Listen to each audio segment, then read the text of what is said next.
Aloe vera, it may resemble a cactus, but taxonomically, it's not part of the cactus family. There are currently about 580 species of aloe.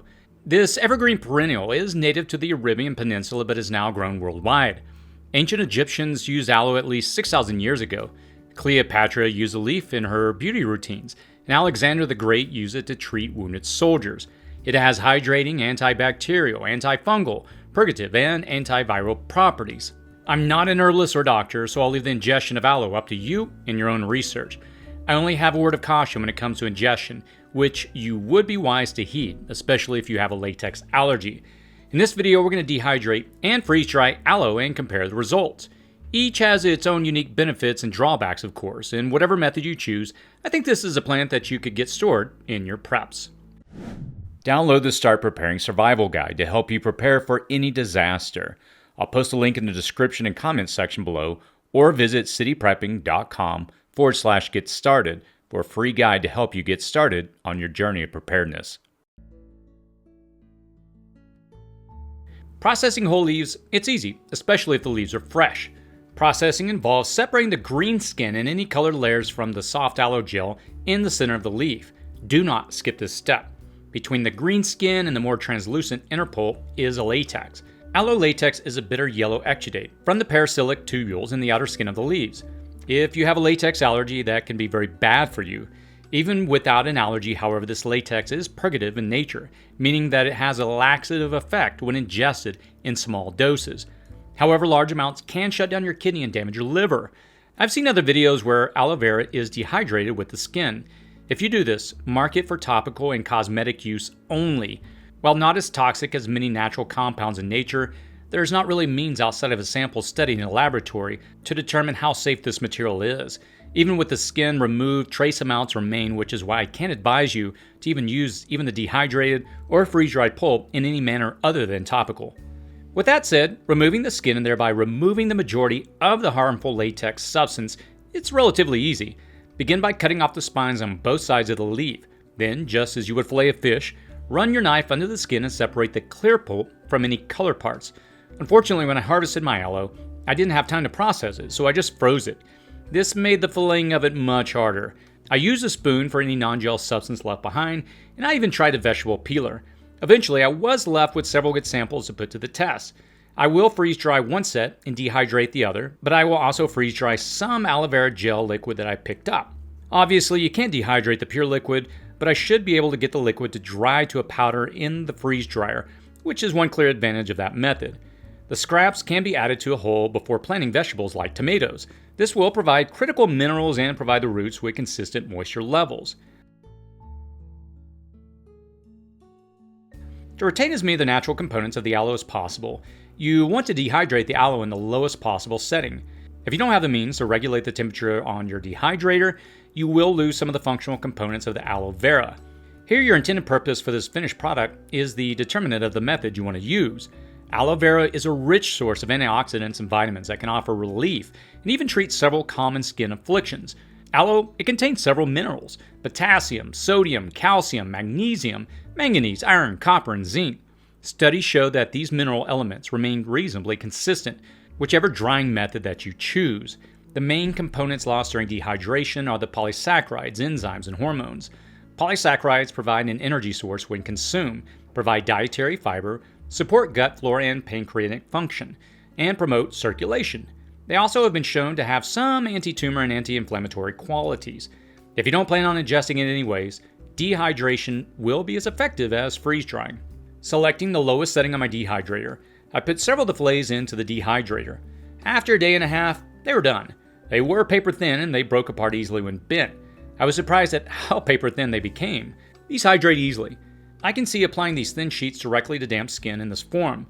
In this way, they could easily offer a protective barrier to minor abrasions. In fact, aloe juice is often dried to make a tincture of benzoin, a sticky material used to make bandage materials that stick to the skin. These paper-thin layers could easily be stacked and compressed in their dry form to make a ready-for-use bandage or protective layer for the skin. Freeze drying retains all of the vitamins, sugars, enzymes, fatty acids, and minerals. It even allows you to retain hormones that help in wound healing that have anti-inflammatory action. This preservation method provides you with the freshest and most well-preserved rehydrated product. Freeze-drying sublimates off the water in a gas, so the structure of the aloe fillet is better retained. It takes on the consistency more or less of styrofoam. I also wanted to freeze-dry aloe vera juice for this experiment, which can't really be done in a dehydrator. The juice I purchased was as natural as I could find and was processed in a procedure called decolorization. Essentially what this means is that the latex components harmful to consumptions, they've been removed. This liquid also uses citric and potassium sorbate as preservatives. That's fine, but the citric acid will concentrate in the freeze-drying process and create a puckering sour flavor when concentrated. That's important to know if you plan to dilute it later and ingest it.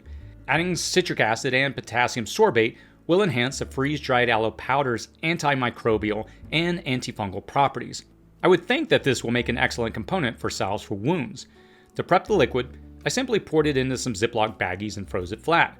I then removed the baggie and placed it on the parchment paper-lined tray. I was shocked that the machine indicated that it was done after only 16 hours. It wasn't. The sensors in a freeze dryer, they're really sensitive, and I find the best method is not to mix substances but to do all of one kind of thing. In this case, I tried the fillets along with the liquid. My result after the first was fillets that were all done except for one, and a liquid goo that was dry in some places and sticky in others. I put it back in the freeze dryer, refroze it, and re-ran it because the whole point of the freeze dryer is to remove 99% of the water, retain the natural components and nutrition, and create a shelf life of 25 years. Any moisture in your mix at all, and it will not preserve properly. After the second run of 24 hours where I manually added additional time, it was a styrofoam consistency. It easily broke apart. The liquid needed another run all by itself to get an easy powderable and non-sticky consistency. Because the juice I used was intended for ingestion, I could easily reconstitute up to about a half a teaspoon of the dried powder into any beverage or juice for a refreshing and hydrating healthy beverage that will provide several trace minerals in my body that I need after a disaster. I can imagine several uses for this preparation. To rehydrate, simply place it in some water. The freeze-dried form will rehydrate better and faster, but both rehydrate well overall. For burns and minor abrasions, you can simply wet the fillet and apply it directly to the skin, and I think that this is the best use for this preparation. For the freeze-dried powder with the added preservatives, I'll powder it down and store it in a jar for use in everything from homemade sunscreen and sunburn treatment to smoothies. I am planning on making another batch of homemade hydrating soap soon, so I will also add the powder to that. With 99% of the water removed, I won't have to drastically recalculate my ratios in the soap making process.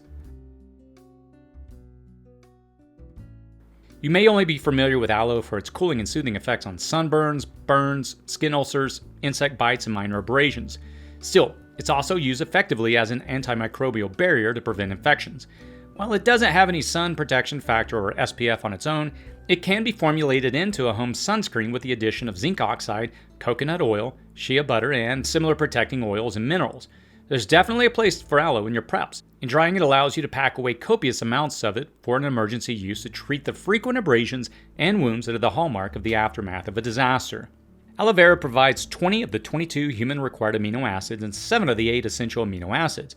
It also contains salicylic acid, which possesses anti-inflammatory and antimicrobial properties. It also contains essential vitamins, enzymes, mineral sugars, phenolic compounds, fatty acids, and even hormones. Aloe has both moisturizing and antiseptic qualities. It is no wonder that a plant packed with many uses and health benefits earned the name the plant of immortality, as the Egyptians called it. You probably won't die if you don't have dehydrated or freeze-dried aloe in your preps, but that's not really the point. The reality is that freeze-dried or dehydrated aloe vera can be used in numerous ways and has many health benefits and applications. Whether ingested or in a more accessible topical format, aloe vera can be preserved for a long time when dehydrated or freeze-dried. Using it, it's as simple as adding water. Just a small amount of dehydrated or freeze-dried aloe added to your inventory will give you a better solution than topical creams or band-aids when there simply aren't available. Mixing the powder in a salve of honey can create a barrier on your skin to protect minor cuts and abrasions from infection. After a disaster, even the smallest of open wounds can become infected and potentially life-threatening.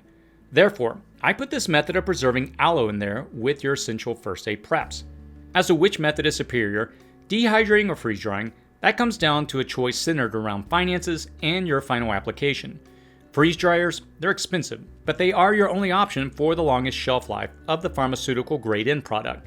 This is your best method if you plan on ingesting it at all. If you plan on using your freeze-dried aloe for your very own line of cosmetic or soap products, or for the longest possible shelf-stable life, it would be worth the expenditure for the higher quality and purer product produced. Freeze-dried aloe vera sells for an average of $6 per ounce. Dehydrating aloe is clearly effective for topical uses, but I would still be hesitant about ingesting it in any significant quantity, mainly since aloe is sometimes prescribed to relieve constipation. With that understood, though, I see a clear and practical use for these paper-like dehydrated sheets applied to minor abrasions, scratches, or burns. In this manner, they will offer some relief and protect against infection in the wound. If you'd like to take a look at the freeze dryer I use, I will provide a link below.